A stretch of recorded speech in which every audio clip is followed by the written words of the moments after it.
놀랍게도 이 대한민국도 이 위대한 자유의 개념과 정교 분리의 원칙을 헌법에 담고 있습니다.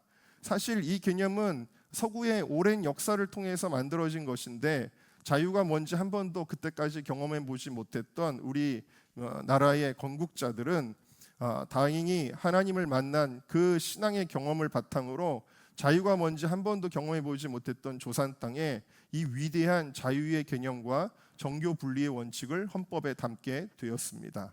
자, 대한민국 헌법 제20조 1항 다 같이 읽어보겠습니다. 시작. 모든 국민은 종교의 자유를 가진다. 20조 2항 종교와 정치는 분리된다. 그래서 미국의 헌법에 들어있는 이 정교 분리의 원칙이 우리나라 헌법에도 들어가 있습니다. 그런데 문제는 뭐냐면 자유민주주의의 개념이 우리나라 사람들은 희박합니다. 전체주의적인 사고방식이 사실 이 동아시아 지역의 국민들에게 있지요. 그래서 이 개념이 희박한 우리나라 국민들은 예를 들면은 뭐 코로나 때도 뭐 마스크 써 그러면 전 국민이 척척척 쓰고 이런 그런 국민성을 가지고 있는 우리나라 사람들은 이 자유에 대한 개념을 잘 이해하지를 못합니다. 그래서 마치 종교인이 정치에 대해 언급하면 그게 안 되는 줄 안다라는 것입니다. 어리석은 크리스천들은 어떤 일이 발생해도 우리는 이러한 것에 대해 침묵합시다 이렇게 이야기를 하는 것입니다. 그러나 헌법은 표현의 자유, 신앙의 자유를 이야기하고 있습니다. 예를 들어서 최근에 진보당의 비례대표인 손솔 의원이 22대 국회에서 처음으로 차별금지법을 발의를 했습니다. 이번에는 이 법이 통과될 가능성이 굉장히 높아 보입니다. 이 법의 내용을 보면요, 목사가 예를 들어서 동성애를 죄라고 말하는 발언을 하게 되면 그것이 유튜브 방송이라고 할지라도 이행강제금 3천만 원의 벌금이 매겨지게 됩니다. 이 법의 내용을 들여다보면 교회에서 직원을 뽑는단 말입니다. 직원을 뽑을 때 당연히 그냥 사람도 아니고 신앙이 돈독한 사람을 가려서 뽑지 않겠습니까? 그런데 예를 들어서 타 종교를 가진 사람이 와서 나 이 교회에 직원이 되고 싶소 하는데 당신은 종교가 달라서 안 됩니다라고 말하면 그것이 차별적인 것이라고 판단을 하고 교회를 처벌하게 되어져 있다라는 것입니다. 그러니까 우리의 생각, 우리의 신념, 우리의 종교적 신념을 그것을 무시하고 자기들이 원하는 생각, 모든 종교는 어떤 종교기관에도 다 차별받지 않고 취직할 수 있어야 돼라는 자기들의 생각을 강요한다라는 것이죠. 동성애는 자연스러운 인권이야라는 자기들의 생각을 기독교인들에게도 강요한다라는 것이죠. 정교 분리를 어기는 이러한 법이 만들어질 때 여러분 이것에 대해서 목사님들이 설교합니다. 어제도 어떤 목사님이 이 내용을 가지고 설교하는 걸 보고 제가 이 내용을 알게 된 건데요. 이 목사님이 설교를 하면서 이것을 비판하는 설교를 하셨고요. 그리고 1월 30일에 국회 계단 앞에서 반대 기자회견을 하는데 많이들 그리스도인들이 많이 참석해 주세요라고 광고를 하는 겁니다. 자, 이렇게 하면 이 사람들은 뭐라고 생각하냐면 그 교회가, 그 목사가 정교 분리를 어겼다라고 판단을 한다는 겁니다. 왜 목사가 법에 대해서 이야기를 하느냐, 왜 정치에 대해서 이야기하느냐, 그냥 예수님 얘기만 하고 요한복음, 마태복음 얘기만 하고 십자가 얘기만 하고 부활 얘기만 하지 왜 정치 얘기를 하느냐라면서 정교 분리를 어겼다라고 이야기를 한다라는 것입니다. 여러분, 그런데 아까 말씀드린 이 목사님은요, 사실은 오히려 자유민주주의의 근간이 뭐예요? 표현의 자유, 그 다음에 종교의 자유입니다. 내가 생각할 때 저거는 틀렸어, 당신들이 만들려고 하는 법은 틀렸어라고 자신 있게 말할 수 있는 게 표현의 자유입니다. 그 누구의 입도 정부가 함부로 막을 수가 없다라는 겁니다. 대한민국은 표현의 자유가 있는 나라이고요, 종교의 자유가 있습니다. 종교의 자유라는 건 뭐냐면 내가 원하는 신념대로 내가 신앙생활을 할 수 있어야 된다라는 것입니다. 하다못해 여러분 지하철역에서 요즘 보니까 무슬림들이 갑자기 양탄자를 깔고 기도를 합니다. 그런데 그걸 가지고 법으로 제재를 안 하더라고요. 여러분 그들의 신앙을 존중한다 그러면서 무슬림들에 대해서는 그렇게 하면서 혹은 성소수자들에 대해서는 자기들의 어떤 그런 신념들을 존중한다 하면서 기독교인들의 신념만큼은 너희는 너무 차별적이야 라면서 그것을 억누르고 있는데요. 여러분 우리가 이 목사님처럼 이렇게 자신의 의견을, 자신의 신앙적 표현을 하는 것은 사실은 자유민주주의에 아주 충실한 행위입니다. 아주 자유민주주의적인 사고를 가지고 계신 분의 언행이라는 것입니다. 사실은요, 여러분, 정교분리라는 말을 가장 많이 말하면서 가장 제대로 어긴 권력이 있습니다. 그게 누구냐면 바로 일제였습니다. 일제는요, 한국 교회가 신사참배를 반대하고 또 3.1운동을 일으키고 이러면서 자기들에게 눈에 가시가 되니까 종교에 대하여 뭐를 얘기했냐면 정교분리를 이야기했습니다. 교회는 정치에 관여하지 말라는 것입니다. 그러면서 주요 교단들이 이 겁박에 굴복을 하죠. 그래서 그들이 말하는 것에 대해서 이제 말도 못하게 하고, 그리고 오히려 막 교회를 동원해서 모금을 해서 군사 장비들을 만들어내기도 하고, 또 동방요배를 예배 시간 전에 하는데도 그거를 그냥 시키는 대로 해야 되고, 이런 일들이 일어나게 되었다라는 것입니다. 그러나 물론 그 1점 강점기에 그럼에도 불구하고 이 신앙의 자유, 표현의 자유를 끝까지 해냈던 사람들이 있습니다. 신사참배는 우상숭배입니다. 그것은 국가적 의례가 될 수 없습니다 라면서 발언한 겁니다. 표현의 자유죠. 이것은 우상숭배입니다. 종교적 신념의 자유죠. 이런 것들을 했던 분들이 우리가 잘 아는 주기철 목사님이나 손양원 목사님이나 수많은 믿음의 사람들이었던 것입니다. 이 믿음의 사람들이 3.1운동을 주도했고 독립운동을 지원했고 신사참배에 저항했습니다. 여러분, 이것이 정교분리의 원칙을 어긴 것일까요? 여러분, 군사 독재 정권일 때 민주화를 이뤄냈던 것도 그 주축이 교회라는 것을 아십니까? 4.19 학생의거의 주도 세력은 서울대 기독학생회였습니다. 기독서클 송우회가 있었습니다. 87년에 민주화 운동이 크게 일어났는데 4.13 호원 조치를 반대하는 민주헌법쟁취국민운동본부, 여기서 주도해서 결국에 대통령 직선제를 가져오게 되었는데 가장 많이 참여한 세력은 기독교였습니다. 이 단체의 상임위원장이었던 오충일 목사님은 이렇게 이야기를 신문 인터뷰에서 했습니다. 교회는 국제적 전국적 조직이 있고 공산주의로 규정할 수 없으며 매주 성도들이 모여 예배를 드리며 말씀을 들으므로 조직이 강합니다. 이런 이유로 교회가 매개체가 되어 전국적으로 운동 세력을 결집시키는데 적합했습니다. 무엇입니까? 교회가 조직적으로 사회에 참여했다라는 사실입니다. 그 당시에 대변인이었던 임명진 목사님은 이렇게 이야기합니다. 목사는 감옥 가기에 적합합니다. 목사는 감옥 가도 월급 받고 감옥 가면 오히려 기도도 많이 하고 성경도 많이 보게 됩니다. 기독교인은 하나님을 두려워하지 사람을 두려워하지 않습니다. 이랬던 것입니다.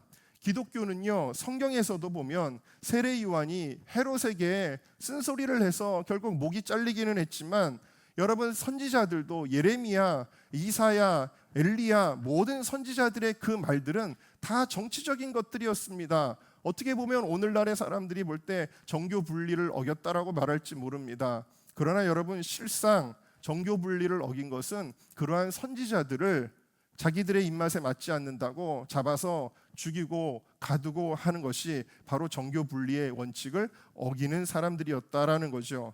만약에 이 사회가 계속해서 사회주의화 되어 간다면 자유민주주의를 외칠 수 있는 것이 누구겠습니까? 일반인들이 그것을 하겠습니까? 자기의 모든 것을 잃어버릴 수 있는데 어떤 신념을 가지고 그렇게 할 수 있겠습니까? 이 신념과 용기를 가질 수 있는 사람들, 자유민주주의를 외칠 수 있는 사람들은 바로 교회밖에는 없다라는 것을 우리가 알아야 됩니다. 여러분, 우리가 절대 빼앗겨서는 안 되는 것이 있습니다. 절대 빼앗겨서는 안 되는 것이 있습니다. 그게 뭐냐면 바로 자유입니다. 갈라디아서 5장 1절 말씀을 우리 다 같이 읽어보겠습니다. 시작. 그리스도께서 우리를 자유롭게 하려고 자유를 주셨으니 그러므로 굳건하게 서서 다시는 종의 멍에를 매지 말라. 자, 하나님께서 원래 우리는요, 자유로운 존재로 지음을 받았습니다. 이제 오늘 말씀의 주제인 거룩에 대해 설명하려고 하는데요.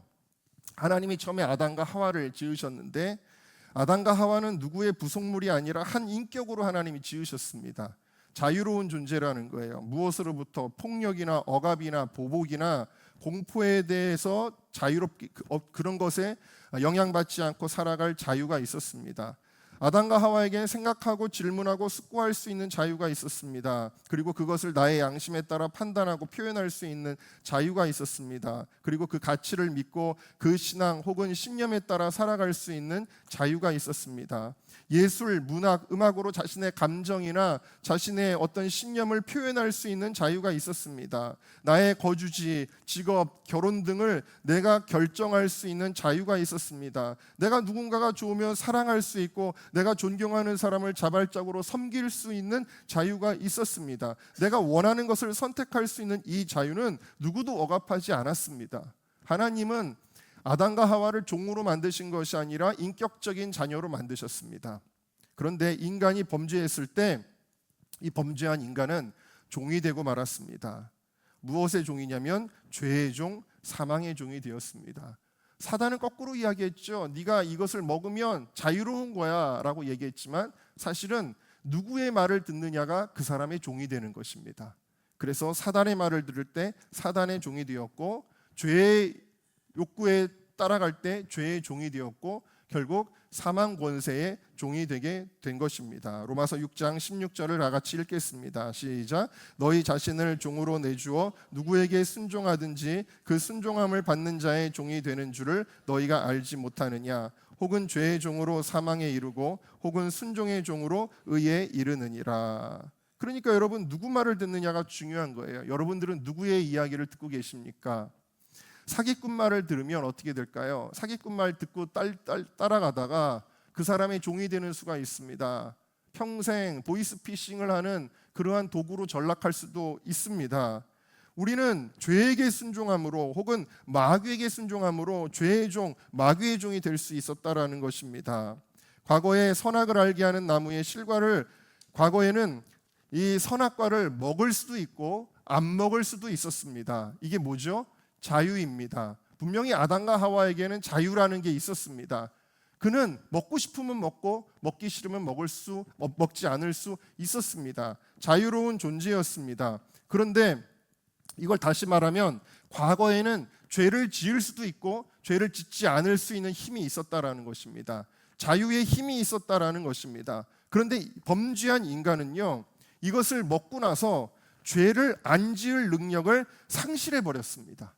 자유를 잃어버렸습니다. 죄에 매이게 되었습니다. 죄의 종이 되었습니다. 늘 죄를 짓지 않고는 살 수 없는 존재가 되었다라는 것입니다. 여러분, 이 죄의 특성을 가장 잘 보여주는 어떤 물질 하나가 있습니다. 그게 바로 담배라는 겁니다.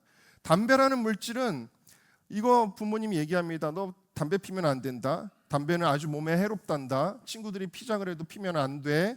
라고 이야기를 합니다. 자, 담배를 피기 전에는요, 내게 자유가 있습니다. 내가 담배를 피울 수도 있고 피지 않을 수도 있습니다. 그렇죠? 담배를 피지 않는다고 해서 무슨 금단 현상이 일어나는 게 아닙니다. 자, 그런데 담배를 피지 않는다고 해서 괴롭거나 힘들거나 하지 않고 담배를 피지 않아도 행복하고 즐겁게 살 수 있었다라는 거예요. 근데 이 청년이 이렇게 생각합니다. 나에게 왜 담배 피울 자유가 없지? 이게 사단이 넣어주는 거꾸로 된 생각입니다. 나는 담배 피울 자유가 있어. 나는 선악과를 먹을 자유가 있어. 라고 생각합니다. 누구도 나에게 이것을 하지 말라고 할 수 없어. 성경적 의미의 자유를 모르는 것이죠. 그래서 담배를 입에 대고 나면, 그래 담배를 피우게 되면 그 다음부터 모든 상황이 다 뒤바뀌게 됩니다. 무엇이냐면 이제는 내가 피고 싶으면 피우고 피고 싶지 않으면 안 피울 수가 없게 됩니다. 그 사람은 이미 담배의 종이 됩니다. 그래서 아침에 일어나면 담배가 생각이 나서 피워야 됩니다. 식사를 하고 나면 또 담배가 땡기게 됩니다. 스트레스를 받으면 또 담배를 찾게 됩니다. 무엇입니까? 이미 나에게는 담배를 피울 수도 있고 안 피울 수도 있는 자유가 없어진 것입니다. 그 사람은 담배의 종이 된 것입니다. 자, 요한일서 3장 8절 말씀을 다 같이 읽어보겠습니다. 시작. 죄를 짓는 자는 마귀에게 속하나니 마귀는 처음부터 범죄함이라. 하나님의 아들이 나타나신 것은, 자, 그래서 이렇게 죄를 지으면, 죄를 짓는다는 건 누군가에게 순종한다라는 것입니다. 나에게 죄를 지으라고 명령하는 것은 하나님이 아니라 마귀입니다. 그래서 마귀에게 속하게 된다라고 이야기를 하는 겁니다. 그래서 죄의 종이 된다라고 이야기를 하는 것입니다. 자, 그런데 여러분, 이 마귀를 위해서 원래 예비된 장소가 있습니다. 그 장소가 어딜까요? 마태복음 25장 41절 읽어보겠습니다. 시작. 또 왼편에 있는 자들에게 이르시되 저주를 받은 자들아 나를 떠나 마귀와 그 사자들을 위하여 예비된 영원한 불에 들어가라. 원래 지옥은 마귀를 위해 예비된 곳이라고 하였습니다. 마귀와 마귀의 쫄개들을 위하여. 자, 그런데 왜 인간이 지옥을 갈까요? 그것은 하나님의 자녀들이 자유한 하나님의 자녀의 신분을 잃어버리고 마귀의 종이 되기 때문입니다. 마귀를 따라 사는 거예요. 마귀를 따라 살다가 마귀의 종착역에 같이 가게 되는 겁니다. 그것이 인간이 지옥에 떨어지는 이유다라는 것을 우리가 알아야 됩니다. 마귀에게 매여 있으면 안 된다라는 거예요. 마귀에게 매여 있으면. 그래서 고린도서나 갈라디아서나 이런 데 보면은 술 취하는 자는, 음란하는 자는, 토색하는 자는 하나님의 나라의 유업을 받지 못하리니, 이런 표현들이 있잖아요. 이것은 예를 들어서 한두 번 실수로 범죄하는 것을 의미하는 게 아니고 그냥 완전히 매여 있는 사람을 가리킨다라는 거예요. 어떤 죄에, 어떤 마귀의 영향력에 그냥 매여가지고 거기서 벗어나지 못하고 그냥 사는 사람들을 가리키는 거예요. 이런 사람들은 하나님의 나라를 유업으로 받을 수가 없죠. 왜? 마귀를 따라 평생 살았는데 어떻게 그 사람이 하나님의 자녀라고 할 수 있겠습니까? 그래서 여러분, 종된 우리 인간의 실존을 제가 지금 말씀을 드리는 건데요. 이스라엘의 역사, 구약에 나오는 이스라엘의 역사는 바로 죄의 종이 된 인간의 실존을 보여줍니다. 무엇입니까? 이스라엘 백성들이 원래는 자유로웠는데요. 근데 애굽에 가서 점차 무엇이 됩니까? 종이 됩니다. 노예가 됩니다. 내가 원하는 곳에 살 수 없습니다. 내가 하고 싶은 말을 할 수가 없습니다. 내가 먹고 싶은 것을 먹을 수가 없고요. 그냥 주는 대로 하라는 대로만 해야 됩니다. 자유를 잃어버린 노예의 생활, 종의 삶을 무려 400년이 넘게 그들은 살았다라는 것입니다. 근데 하나님께서 그들의 부르짖음을 듣고 누구를 보내셨냐면 모세를 보내셨습니다. 그리고 모세를 보내셔서 이 이스라엘 백성을 해방시켜 주십니다. 자, 애굽 땅에서 그들이 빠져나오게 됩니다. 엄청난 영적 전쟁을 치르면서 그들이 애굽에서 드디어 빠져나오게 됩니다. 무엇입니까? 종에서 자유자로 하나님이 회복시켜 주신 줄로 믿습니다.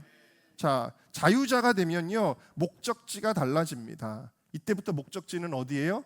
애굽에서 나오면 목적지는 어디입니까? 가나안 땅입니다. 가나안 땅은 천국입니다. 광야는 우리의 인생길이지요. 자, 다시 말하면 여러분들이 예수 그리스도의 십자가와 부활을 통해 하나님께서 여러분들을 죄의 종에서 풀어주시고 자유하게 된 줄로 믿습니다. 여러분, 하나님의 인격적인 자유로운 자녀인 줄로 믿습니다. 자, 이런 자녀가 됐으면 우리는 광야와 같은 인생길을 살아가기는 살아가는데 목적지가 어디입니까? 가나안 땅입니다. 천국입니다. 그래서 이것은 굉장히 중요한 문제다라는 것을 우리가 알 수가 있지요. 여러분, 이 모세는 누구를 예표한 것입니까? 구약의 모세는 신약의 예수님을 예표한 것입니다. 바로 죄의 종된 우리를 구원하기 위해 모세처럼 왕자의 신분을 버리고, 다시 말하면 하늘 보좌 다 버리시고 이 땅에 내려오셔서 우리를 위해 고난당하심으로 십자가를 지시고 우리의 죄의 결박을, 죄의 멍에를 끊으셨습니다. 십자가 복음으로 우리를 구원하신 후에 우리 주님께서 다시는 이렇게 하지 말라라고 말씀하십니다. 갈라디아서 5장 1절 다시 읽습니다. 시작. 그리스도께서 우리를 자유롭게 하려고 자유를 주셨으니 그러므로 굳건하게 서서 다시는 종의 멍에를 매지 말라. 아멘. 여러분, 불행하게도 모세를 따라갔던 이스라엘 백성 중에 광야까지 잘 왔는데 중간에 이런 사람들이 생겼습니다. 다시 애굽으로 돌아가자, 다시 우리가 바로를 섬기자, 그때가 더 좋았는데 라고 말하는 사람들이 막 일어났습니다. 여러분, 그들은요, 하나님의 자녀로 자유함을 누렸음에도 불구하고 그 자유를 유지하지 못하고 다시 종의 멍에를 매겠다라고 스스로 자처한 것입니다. 이것이 인간의 어리석음입니다. 누군가의 종이 되는 게 그렇게 좋았나요? 그들은 결국 어떻게 됐을까요? 가나안 땅에 한 명도 들어가지 못하고 오직 여호수아와 갈렙 외에는 모두 멸망하고 말았습니다. 여러분, 예수님의 십자가 복음으로 구원받은 성도는 다시 죄의 종으로 살면 안 됩니다.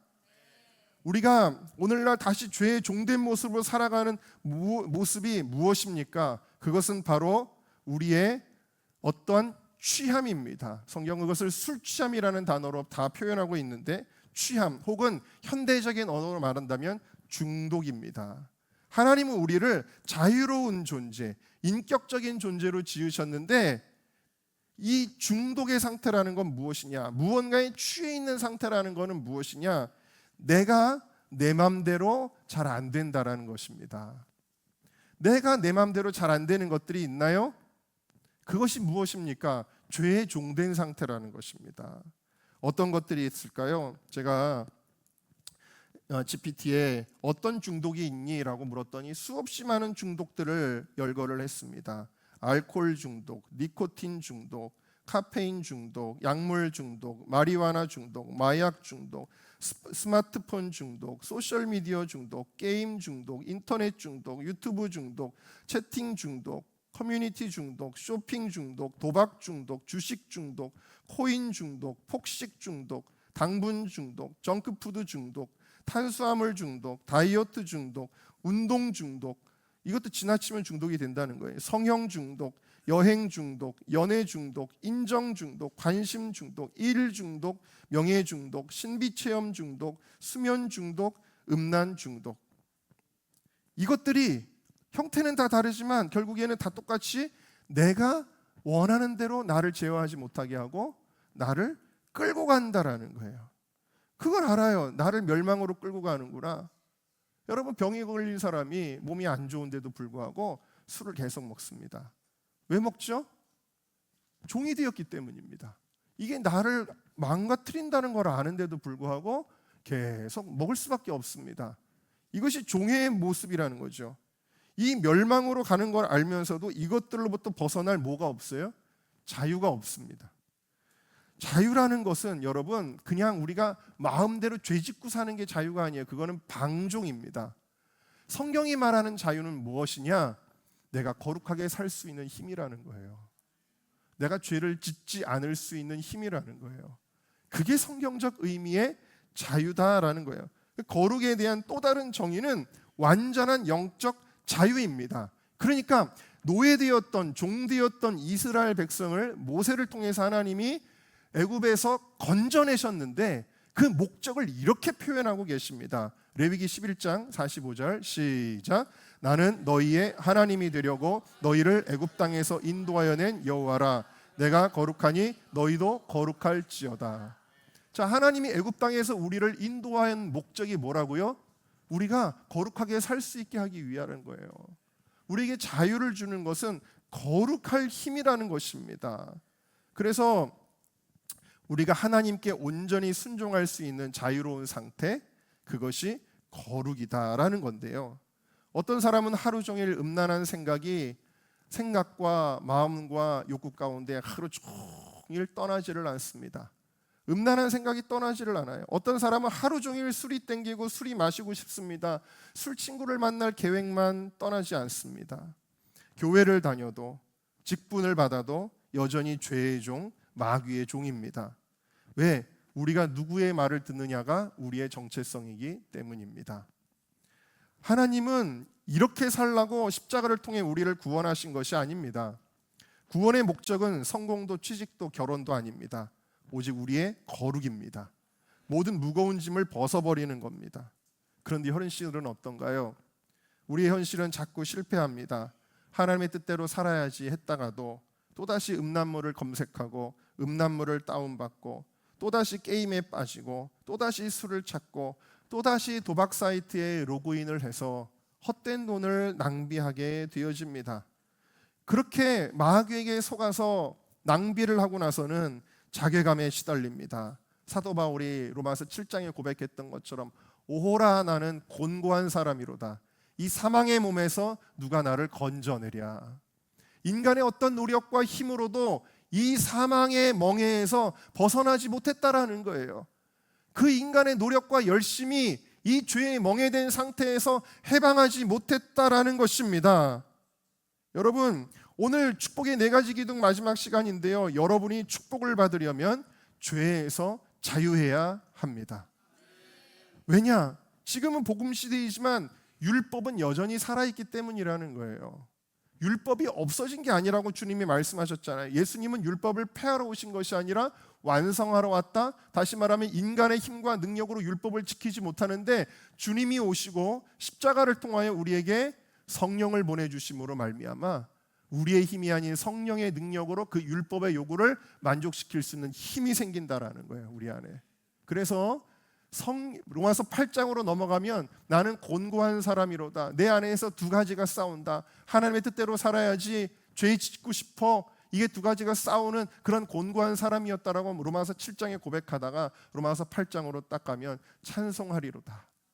감사를 표현하면서 뭐라 그럽니까? 성령의 법이 죄와 사망의 법에서 나를 해방하였습니다 라고 고백을 하고 있는 것입니다. 여러분, 죄의 삭은 사망입니다. 여러분이 죄를 짓는 것은 사망을 쌓는 것입니다. 그러나 하나님의 은사는 생명이라 그랬습니다. 여러분들이 순종하면 하나님의 말씀대로 살면 복을 받습니다. 율법은 여전히 살아있기 때문에 여러분들에게 복을 줍니다. 여러분들이 마음과 영이 깨끗해지면 드디어 하나님을 보게 됩니다. 마음이 청결한 자는 하나님을 보게 될 것이라 하셨잖아요. 하나님과의 친밀함을 누리면 이 땅에서도 하나님과 동행하고 천국에서 영원히 즐거운 삶을 살게 됩니다. 여러분, 죄의 멍에를 끊고 자유하시기를 바랍니다. 어떻게 그 일이 일어날까요? 에베소서 5장 18절을 크게 읽겠습니다. 시작. 술 취하지 말라. 이는 방탕한 것이니 오직 성령으로 충만을 받으라. 다른 것에 취하지 말라는 겁니다. 쇼핑 중독에 취해서 일생을 낭비하지 말라는 것입니다. 사람들한테 인정받는 것에 취해 있지 말라는 것입니다. 술 취하지 말라. 이는 방탕한 것이니 하나님 기뻐하지 않는다는 것입니다. 하나님은 우리가 어떤 물질이든 어떤 습성이든 어떤 것에도 우리가 그것에 영향을 받아가지고 뭘 제대로 못하는 존재가 되기를 원치 않는다라는 거예요. 하나님은 우리가 완전히 인격적인 존재로 우리의 자유의지를 사용할 수 있기를 원하시는데 술 취하면 내가 똑바로 걷고 싶어도 똑바로 못 걷잖아요.